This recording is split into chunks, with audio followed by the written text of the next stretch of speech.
महाभारत में देवराज इंद्र स्वर्ग में बहुत ही चिंतित रह रहे थे। उनकी चिंता का कारण यह था कि अंगराज कर्ण के पास दिव्य कवच और कुंडल है।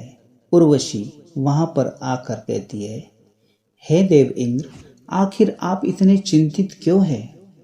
इस चिंता का क्या कारण है? इंद्रदेव कहते हैं, इस चिंता का कारण भगवान सूर्यदेव है।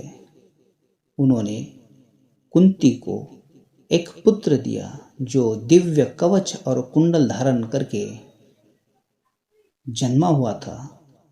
अब वह कर्ण है। जब तक कर्ण के पास दिव्य कवच और कुंडल है, तब तक अर्जुन युद्ध में सुरक्षित नहीं है। बस यही चिंता मुझे खाए जा रही है, क्योंकि कवच और कुंडल इतने दिव्य है जिन पर कोई भी अस्त्र या शस्त्र कोई भी प्रभाव नहीं कर सकता। परंतु कर्ण जो है, वह कर्ण अर्जुन के लिए ही, अर्जुन को मारने के लिए ही जी रहा है। इसलिए मैं इस युद्ध को लेकर बहुत ही चिंतित हूँ। स्वर्ग में केवल वही एक कवच कुंडल की जोड़ी थी जो भगवान सूर्यदेव ने कर्ण को दी है, परंतु मुझे किसी भी प्रकार वह कवच और कुंडल की जोड़ी कर्ण से लेनी होगी, तभी ही अर्जुन युद्ध में विजयी होगा। परंतु यह एक बात मुझे पता है कि कर्ण जब अपने आराध्य की पूजा कर कर जो भी उनके सामने दान मांगता है, उसे कर्ण कभी रिक्त हाथ नहीं लौटाता। बस मुझे किसी भी प्रकार वो कवच और कुंडल कर्ण से लेने होंगे।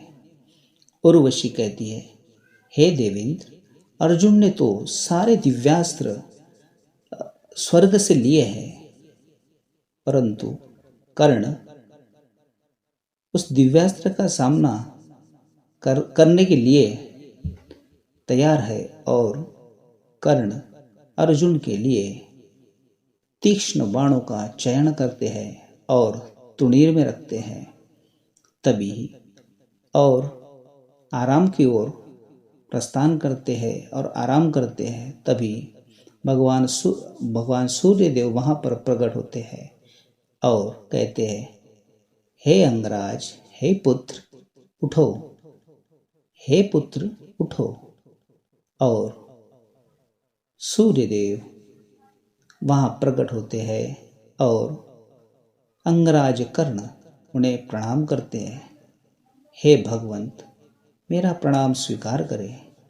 तभी ही भगवान सूर्यदेव कहते हैं, हे दानवीर कर्ण, हे पुत्र, कल इंद्रदेव तुम्हारी परीक्षा लेने आ रहे हैं। वह ब्राह्मण का वेश धारण करके मेरी पूजा समाप्त होने के बाद तुमसे कवच और कुंडल मांगेंगे, परंतु तुम उन्हें कवच और कुंडल बिल्कुल ना देना।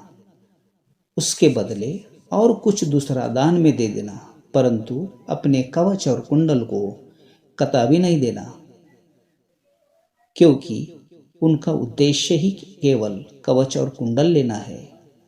युद्ध में यही कवच कुंडल तुम्हारी सहायता बनेगी।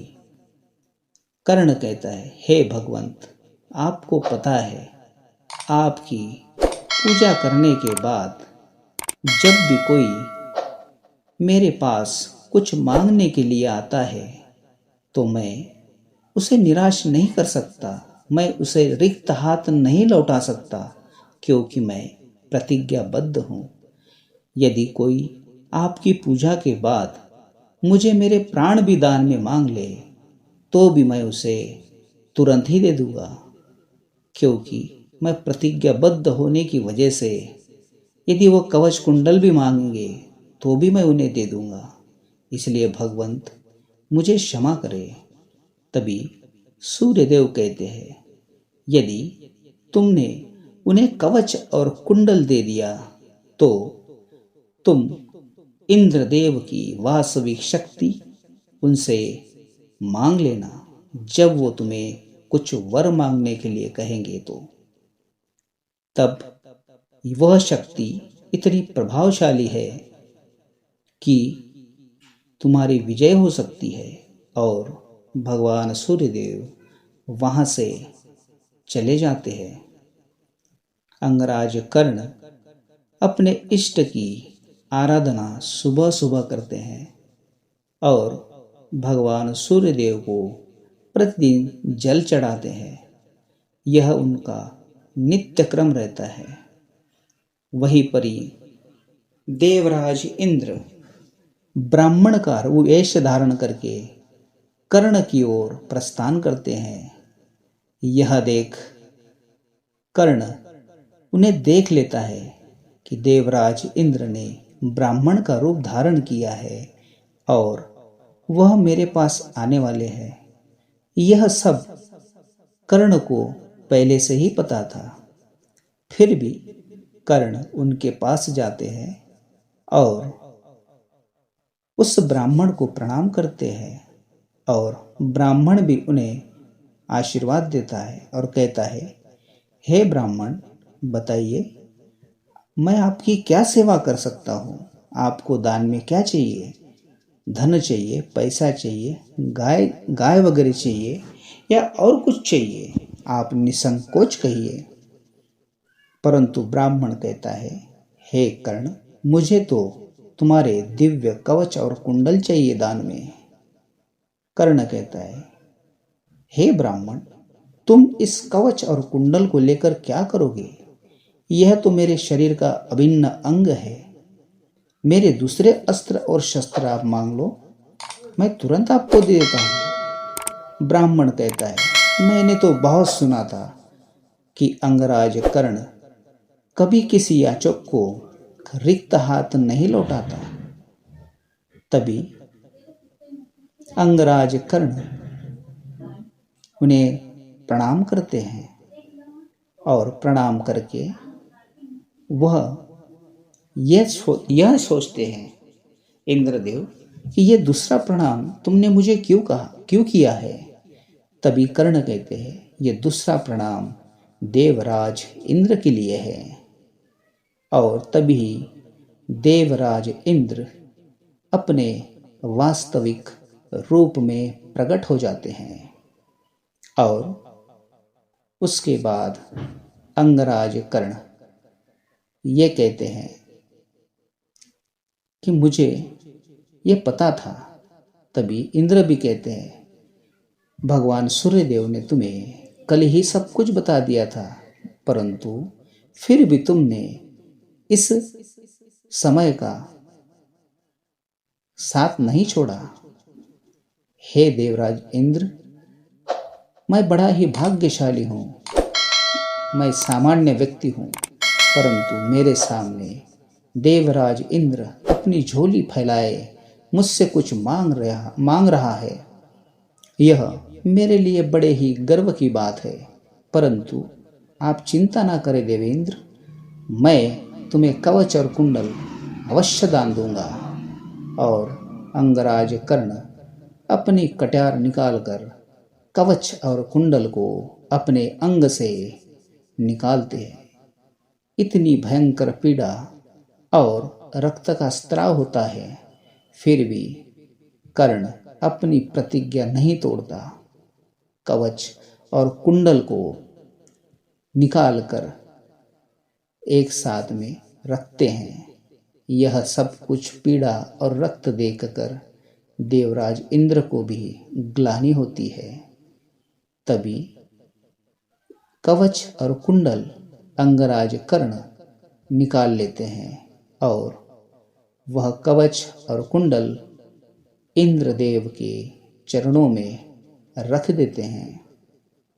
यह सब देख भगवान इंद्र प्रसन्न होते और कहते हैं, हे पुत्र, तुम जैसा दानवीर कोई न होगा। कोई वर मांग लो पुत्र।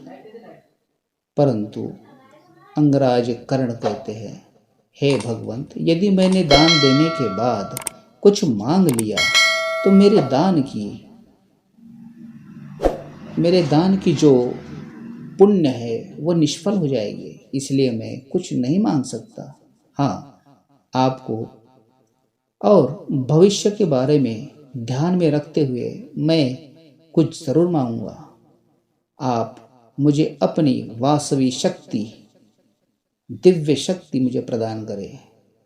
और इंद्रदेव अपनी दिव्य शक्ति का आह्वान करते हैं और अंगराज कर्ण को वह दिव्य शक्ति देते हैं।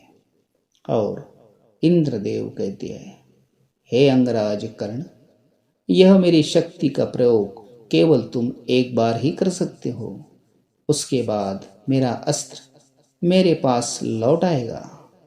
उस पर कर्ण कहते हैं, हे देवराज इंद्र, इस जगत में केवल मेरा एक ही शत्रु है और वह है अर्जुन। मैं इस शस्त्र को दोबारा प्रयोग करना भी नहीं चाहता। यह सुनकर देवराज इंद्र वहां से प्रस्थान करते हैं और तभी ही अंगराज कर्ण उस शक्ति को प्रणाम करते हैं और प्रणाम करके अंगराज कर्ण दान की परिभाषा को सत्य करते हैं। इतने संकट होने पर भी अंगराज कर्ण ने भगवान इंद्रदेव को अपने कवच और कुंडल दान दिए, इसीलिए अंगराज कर्ण को दानवीर कहते थे। दोस्तों, यदि आपको हमारा चैनल अच्छा लगता है तो प्लीज़ लाइक कीजिए, सब्सक्राइब कीजिए, ये वीडियो अपने दोस्तों को शेयर कीजिए और कमेंट कीजिए। थैंक यू सो मच दोस्तों, बाय बाय।